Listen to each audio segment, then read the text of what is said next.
Chelsea fans, welcome back to Talking Chelsea. Welcome back to your Chelsea news. In today's video, we have a huge update regarding Rodrygo to Chelsea and Enzo Fernandez to Real Madrid. Not only that, we have an update with Quenda and what his plans are for 2026, and Chelsea are preparing 3 separate bids for 3 separate strikers. Now, of course, I'll be giving my own thoughts and opinions on everything that's been reported, but more importantly, I want to know what you guys think down below in the comments. And before we get into the video, make sure you leave a like and subscribe if you are a Chelsea fan who enjoys Chelsea content. We're on the road to 10k by the end of 2025. So kicking things off, Kieran Gill has reported that Giovanni Quenda is scheduled to visit Chelsea after the conclusion of sporting season. Sources say that Quenda's goal is to make himself an immediate contender for game time once he turns up in 2026. Now, I know that Chelsea fans and Chelsea, we have this whole project that's going on and it's all about the future, the future, the future.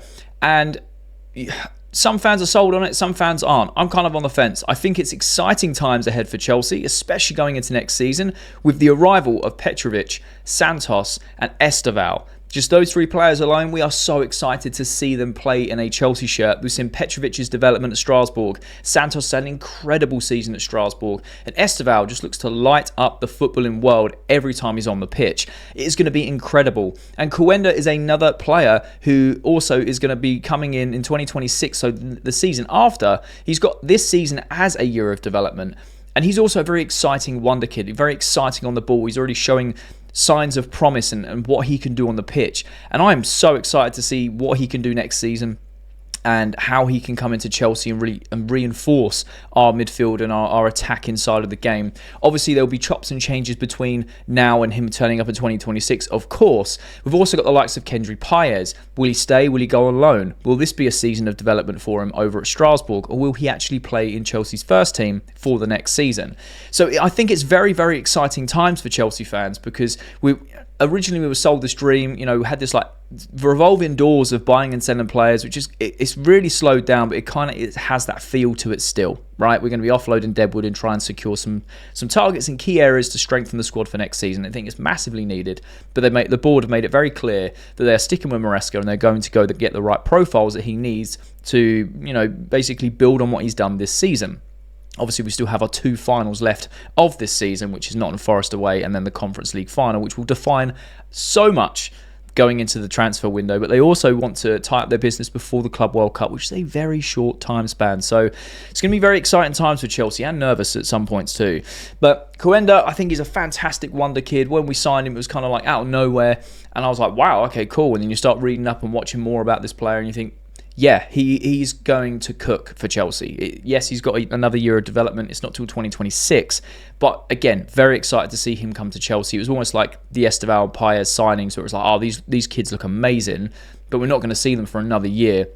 And you kind of keep tabs on them through the season, through their highlights and, just checking in on them, see how they're getting on. And then when the time comes around, you're kind of like, yeah, forgot about those boys. They're coming in. They're going to develop the squad. They're going to improve the squad. How are they going to do in the Premier League? How are they going to do wearing a Chelsea shirt? So this is really good news and a very good mentality from Quenda to be like, right, cool, I've got another year. I'm turning up at Chelsea in 2026. He's going to go visit Chelsea after sporting season, familiarise himself with the environment, obviously with the players in the squad that he's going to be joining up with, whoever remains from the exodus of the summer transfer window next year in 2026. And he's already like, right, I need to work hard. I need to graft. I need to absolutely grind, because when I land here and I'm fighting for a Chelsea shirt, I want immediate game time. I don't want none of this working my way up, playing on the fringes and trying to earn myself a spot. I want to come in, hit the ground running and be a starter for Chelsea. And I really like this mentality. So let me know your thoughts and opinions down below. Are you excited to see Quenda in a Chelsea shirt? Do you think this is the right mentality? I'm curious to know your thoughts. Kieran Gill also reported that Chelsea are being heavily linked with Rodrygo. However, I'm hearing you should avoid pinning your hopes on a sensational swoop for him. And this is where the Chelsea dream dies with Rodrygo to Chelsea. This has been reported multiple places yesterday, or basically after I uploaded after the video yesterday, right?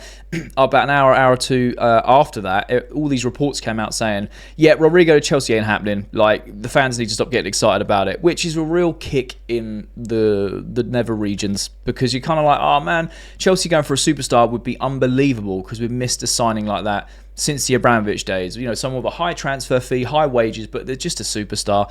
And you know, Chelsea fans, we can dream. We can dream. There may be a 2%, 1%, 0.5% chance that Chelsea may go in for Rodrygo this summer, but you know, this has all come out, and since then, he's also been heavily linked with Arsenal going in for the talks to see if he can get that. They can get that over the line instead.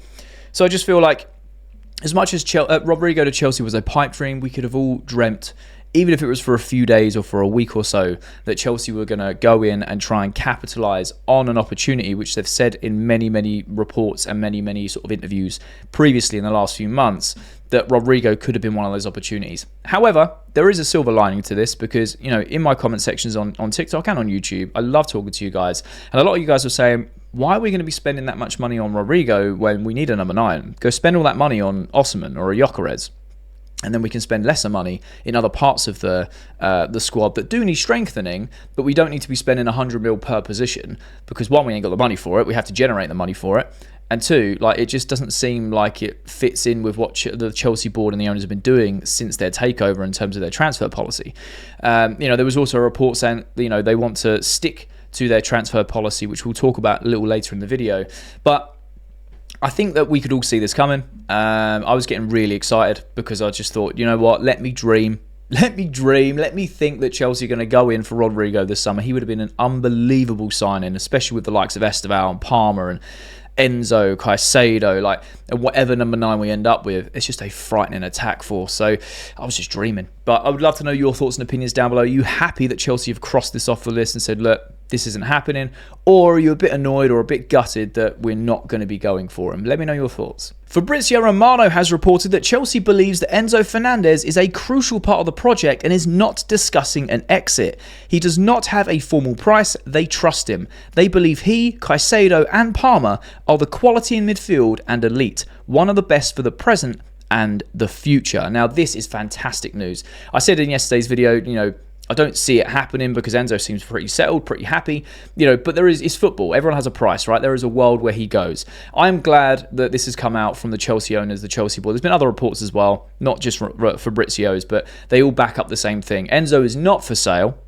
He is not going anywhere. He's happy. Enzo has recently done an interview, which I'll do another video covering because there's a lot to go through in that specifically. But he basically talks about how he's proud and he's honoured to be at Chelsea and how Maresca's trusted him with the armband and he's in that captaincy role. You know, it's vice captaincy, but, you know, as an umbrella.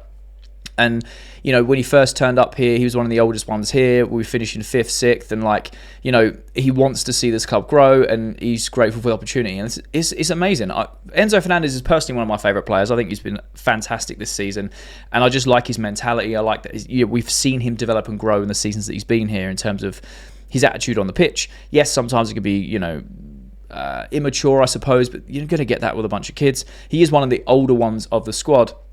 But I do see him as one of the potential future leaders, and I think that he has a lot of leadership qualities that kind of resonates throughout the Chelsea squad, and it has done this season in the absence of Reece James, and even when Reece James has been on the pitch too. So I am really happy that the board have come out and said Enzo does not have a price because we trust him. He is part of the future. He's an amazing midfielder. Him, Caicedo and Palmer are the sort of core of this system and of Chelsea Football Club right now. He ain't going anywhere, which just... sigh of relief. I didn't think he was going to go. Like I said, you can go check yesterday's video if you haven't watched it already. But there is always a world where it could happen because money talks, right? You know, if Madrid wanted to come in and pay silly money, then Chelsea are going to obviously have to think about it purely because of the weight of the transfer fee coming our way. But they've dug their heels in, come out very quickly and said, nope. They also come out very quickly and said, we're not going for Rodrygo, and Enzo Fernandez is definitely not for sale, which I am a huge fan of. So, again, let me know your thoughts and opinions down below. Are you happy that Enzo Fernandez is part of the future plans and he's staying at Chelsea? Or you're a little bit sad, a little bit gutted that he isn't even being considered for a massive transfer fee to go to Real Madrid? I feel like there's a lot of fans that are still on the fence with Enzo Fernandez in terms of is he good, is he not? Like I said, personally, he's one of my favourite players. I think he's great. One of the best passers of the ball in the top 5 leagues currently. And a lot of Madrid fans were seeing Enzo Fernandez as the Cruz replacement in terms of the play style. And I can see it. Obviously, I'm not saying he's at Cruz's level, but I can see the similarities of his ball playing abilities. So curious to know your thoughts about Enzo Fernandez staying at Chelsea. Kieran Gill has reported that Chelsea remain keen to stick to their current strategy in buying the world's best young talent before watching them mature and develop. Delap suits that more than other expensive options on their striker shortlist. Now, this is what I was briefly talking about a second ago. Chelsea come out and said that we're not going to go for someone like Rodrygo. Yes, we've spoken about the right opportunities in the market. That doesn't necessarily mean we're going to be spending 100 million plus on the fee and then, crazy wages. It has to be the right fit, the right opportunity. And they want to stick to their current transfer strategy. And it makes sense. That makes more sense and aligns more with what the board and the owners have done since they've taken over, right? Yes, we've had some marquee signings that haven't worked out, the likes of Sterling, Koulibaly, many others, Lukaku. That kind of had to be dealt with, essentially, big wages, and they've kind of turned their back on that, and they're doing everything they can to reduce the wage bill, and they've done very well, in my opinion, in doing so by having this incentivized wage structure. The likes of Palmer and Caicedo, no doubt Fernandez will all get pay rises this season. Cucurella will get a pay rise because of how well they've done. Jackson got a pay rise at the end of last season because of how well he did in his debut season. So it kind of makes a lot more sense, and we're going back to Liam Delap, right? And I know that, again, Liam Delap splits the Chelsea fan base in terms of he's not good enough or he's perfect for the system. I like having conversations. I don't understand when people say he's not good enough. He literally had a season in the Prem for a relegated side and still scored 12 goals, and they don't create nowhere near as many chances as Chelsea do. I feel like he is a natural finisher. He can use both feet. He makes great runs. His hold-up play is decent. He's cheap. It does tick a lot of boxes for the Chelsea board. And look, Liam Delap is going to be hot property this summer for a lot of clubs because guess what? They're all after a number 9. There is a shortage of world-class number 9s. And yes, Chelsea have a wild list on their, on their short list of all the people that we're going to go for. Some we agree with, some we don't. I wouldn't be mad if we got Delap. However, once we talk about the next few things in this video, it will make a lot more sense. In my opinion, I feel like we should be going for a Gyökeres or an Osimhen and spending big there. That's the opportunity, in my opinion, to spend big and guarantee someone who is a killer in front of goal and can bag you goals consistently. Their sole job is just to finish off chances. We create so many chances and have no one to finish them off. It makes a lot more sense, in my opinion, to go for someone like that. Will Delap be that player? I don't know. If you're buying someone like Delap, he has had a season in the Prem and he's done very well for a club that have been relegated. A lot of clubs are interested in him for a reason. He's young, he's English, he's going to develop, and he's showcased what he can do in the Prem already in a club that's been relegated, right? So I feel like if you're buying someone like Delap, you're buying him to compete with someone like Jackson, and you're hoping that he hits the ground running, develops a little bit more, and he can continue scoring more goals. If you've got 12 in an Ipswich side and he has the same sort of run of form with a Chelsea side that creates so much more, you're looking at 20 goals a season realistically, because the sheer amount of chances that we create and miss. If he even puts away 10-20% of that, like more than what we are doing, he's going to have an absolute field day.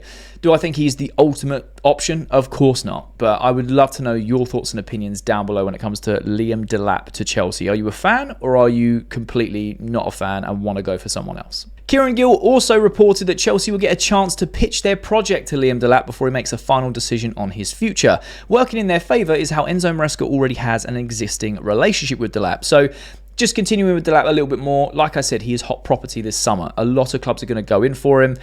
They all need number 9s. Arsenal looking for a 9, Chelsea looking for a 9, Liverpool potentially looking for a 9, Newcastle, depending on what Isak does, looking for a 9. There's other clubs looking for a 9, European clubs looking for a 9. There is just a shortage of them because of the way football has developed in the last 10 years. What I like about this is Liam Delap and his agent are being very, very smart. And that gives Chelsea a good opportunity to try and get him at a reasonable price, because there's an existing relationship with Maresca. Great, works in our favour. There's been heavy links with Manchester United recently, and Delap looked like he was favouring a move to United. Last night's result may have changed that, though. No European football. They're going to struggle financially with all the money they're going to lose next season. But let's not talk about Man United too much today. So I think it goes in Chelsea's favour that we have that relationship. We've been almost leading the race for a long time in terms of showing interest and wanting to put bids in. But having a face-to-face sort of meeting and pitching the project, I feel like that gives us a very good foot in the door with him if he is the person to go for. Now the board obviously really like him. Maresca has a relationship with him. He really likes him. So I see like this is more than likely going to be the number 9 that we end up with. But I just thought it was very important to kind of attach this onto the previous report. Obviously, it's all from Kieran Gill in the same report, split up into different talking points.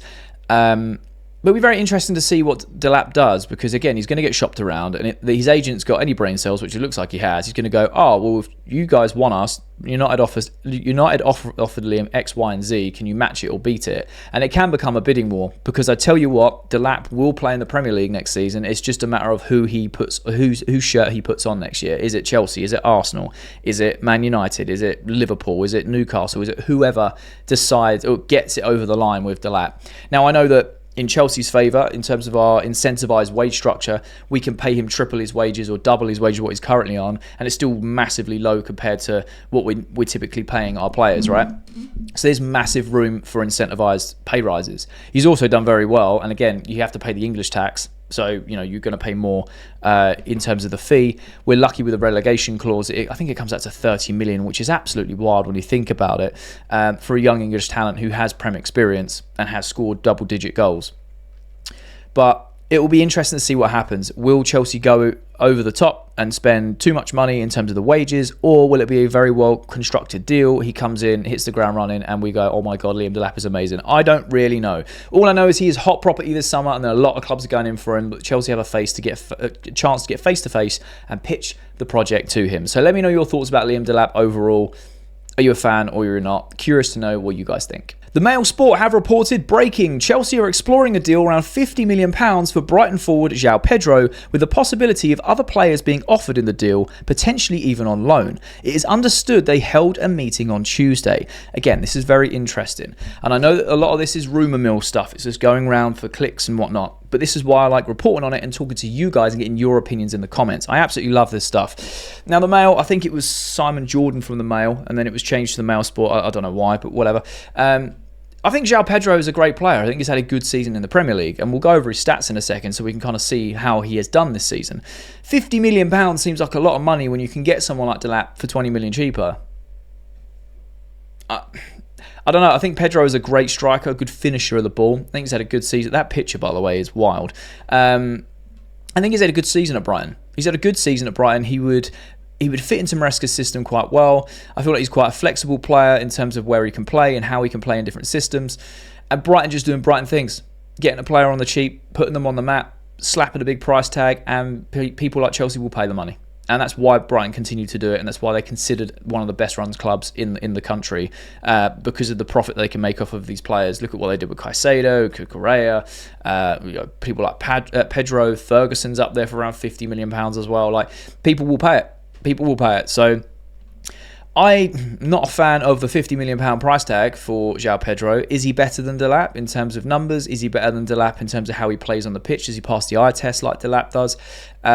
If you're comparing them one for one, I'm not saying they're the only two options, but just for argument's sake, in terms of Premier League strikers, I think Pedro is a very talented player, don't get me wrong.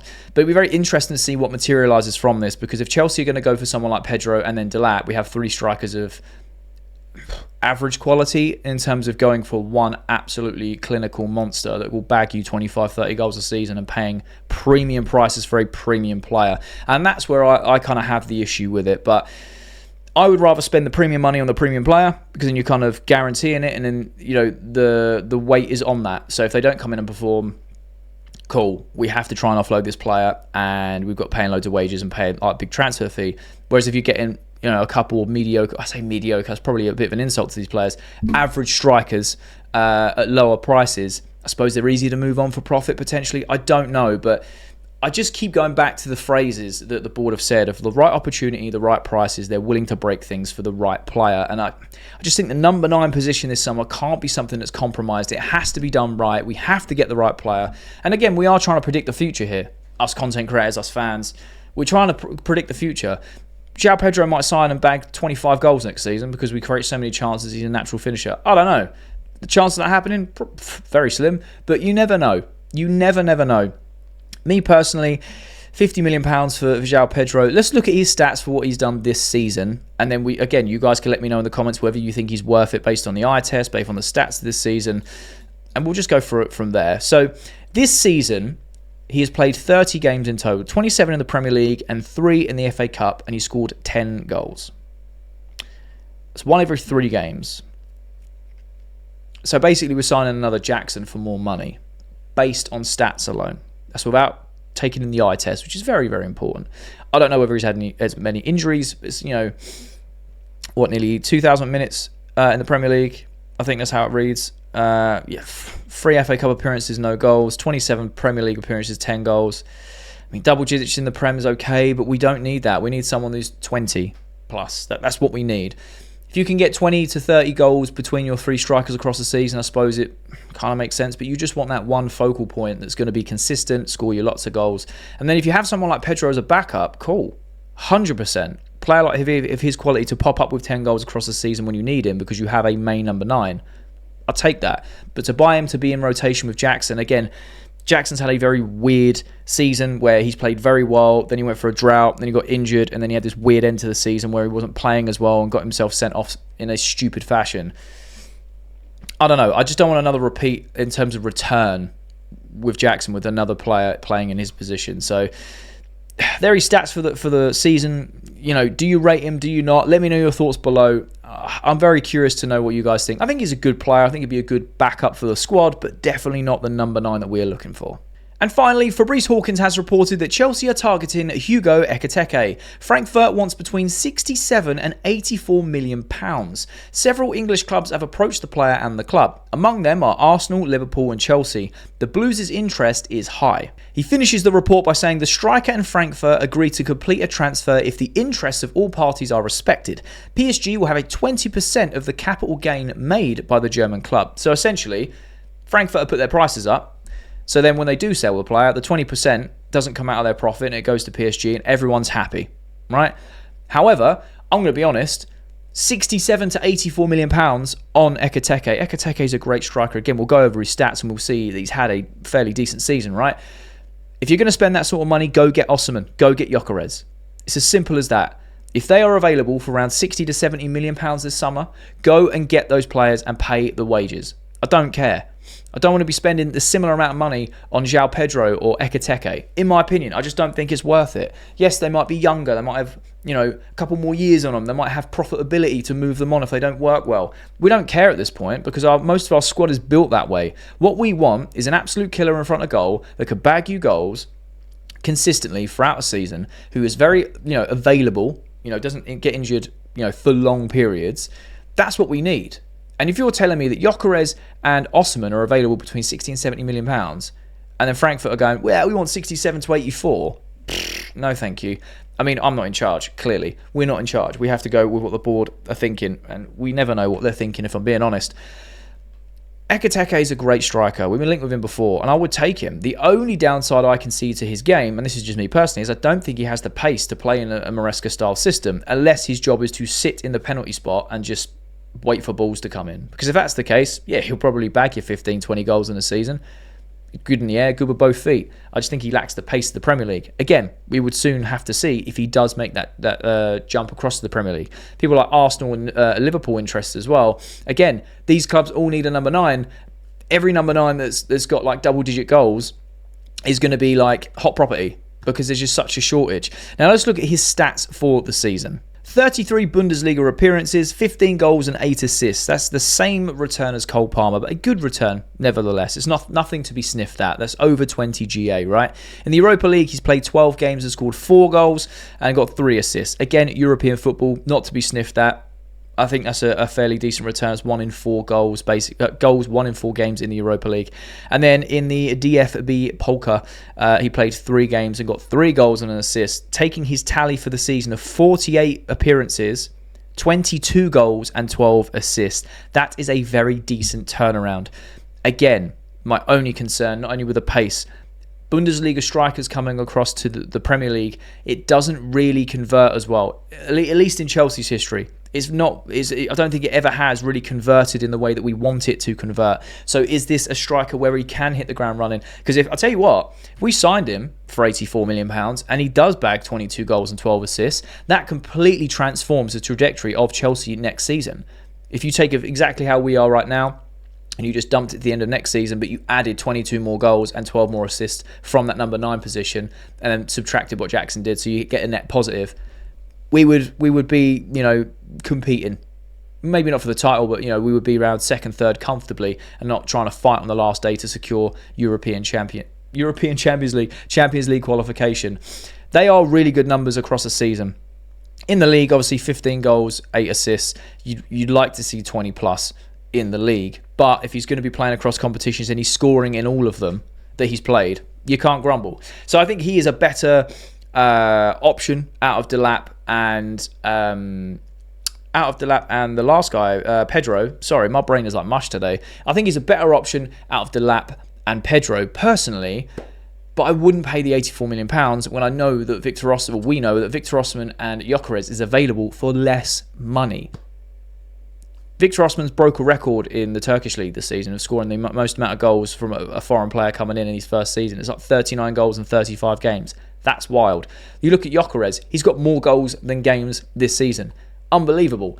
So, I don't know. I'm curious to know your thoughts on Ekitike. I know a lot of people rate him. I think he's a very good player. I think his stats back up the eye test, really. He is a good player. I think he would fit well in Maresca's system. My only concern is a German league striker coming across the EPL doesn't really convert very well, and not only that, I think he lacks a bit of pace. But again, happy to be proved wrong. But I'm curious to know your thoughts down below. Would you take him for 67 to 84 million pounds, or would you spend that money on a different striker? And that's all the latest Chelsea news. Let me know your thoughts and opinions on everything that's been reported down below in the comment section. I love having a conversation with you guys. And if you did watch this video all the way to the end, firstly, you're a real one, and I mean that, you are a real one. But secondly, there'll be a thumbnail appears on the screen. So if you are a Chelsea fan who enjoys Chelsea content, make sure you click that thumbnail because you'll enjoy that video too.